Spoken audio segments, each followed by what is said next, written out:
Okay, on request I'm going to do this second exam pretty quickly here. Got all the layers set up. I'm at home, so things might not all be perfect, but we're going to try to go ahead and first turn all my layers on, set my layer to object, all kinds of different ways to do this. Get rid of that box, E for erase, make a box larger than the thing you want to draft and put it on the view layer. That gives you, and I'm going to make my box at 12, 12.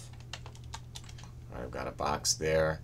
Establish some strong center lines and base lines. I'm going to go ahead and just do this, the mid to the mid. So I'm going to do a center line here, a line from the shift right click from the mid of that to the midpoint of that. And the same thing now. I can either draft it or I can go left click, spacebar, C for copy, 90 degrees.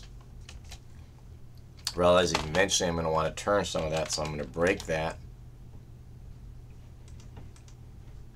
extend, screw that, break that, extend, screw that, and now I can actually go ahead and turn 22.5 degrees left and right. Left click, spacebar, C for copy, 22.5,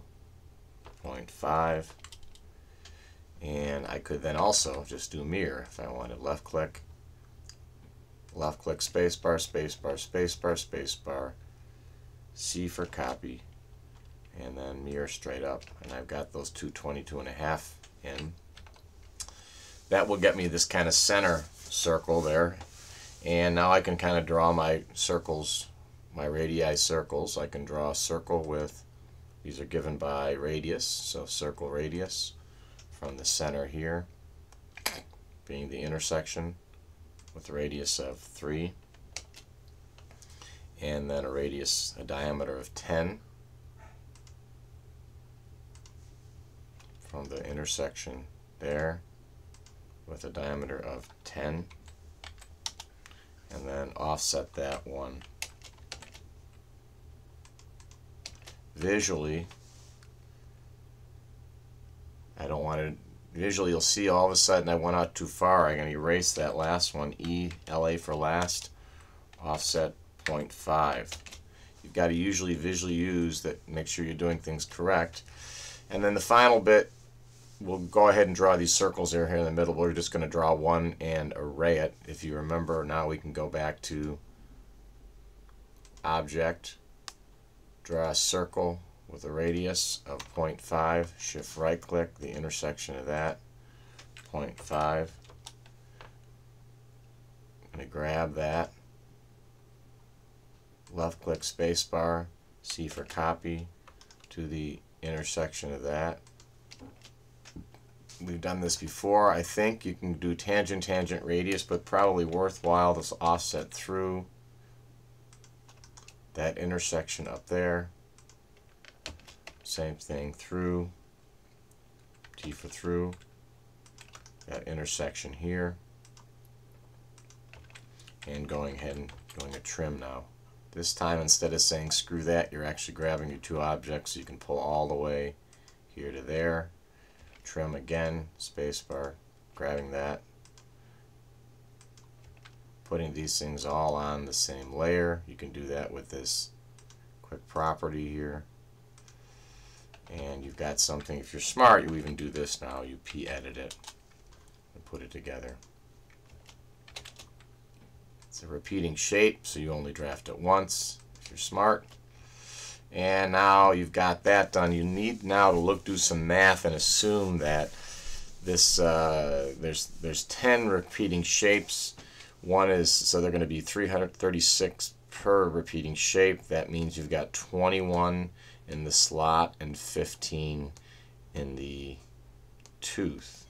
So 21 divided by 2 is 10.5. So you can go ahead here,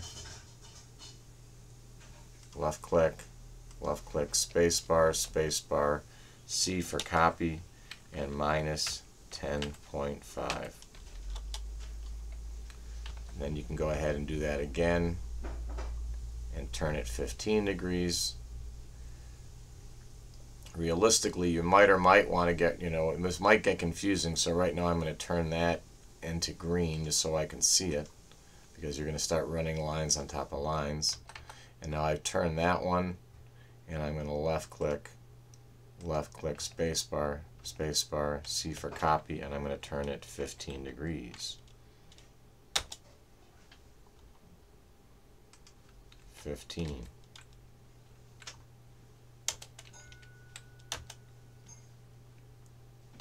And you're done there. Which means now you kind of have, if you did it, which I didn't do, I did 15 and not minus 15, so I better do it again. Erase out. I'm going to left click, spacebar, C for copy, minus 15. You now have essentially the teeth here, so you can trim back to these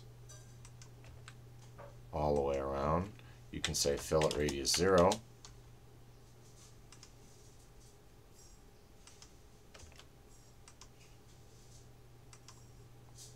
You can trim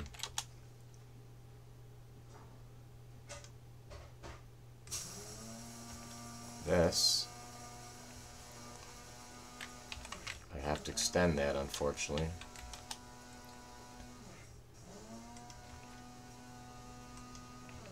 So I can trim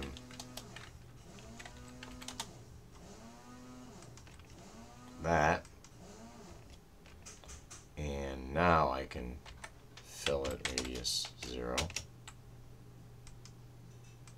and I've got essentially the repeating shape. I probably want to put them all on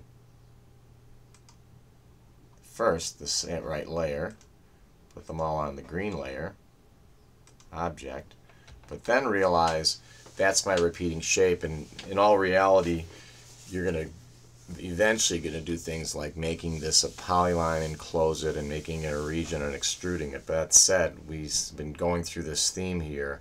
I'll skip this for now just to show you that we don't need to do the block every time. We can just take this thing, grab it, and we can use the minus array.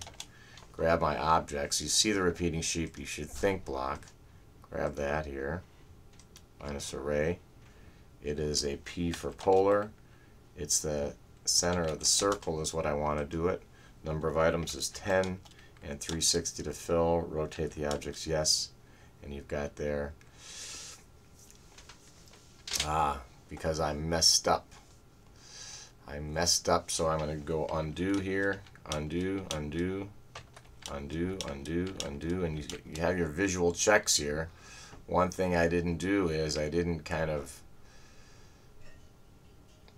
realize that I'd only done half the repeating shape, so I can do mirror here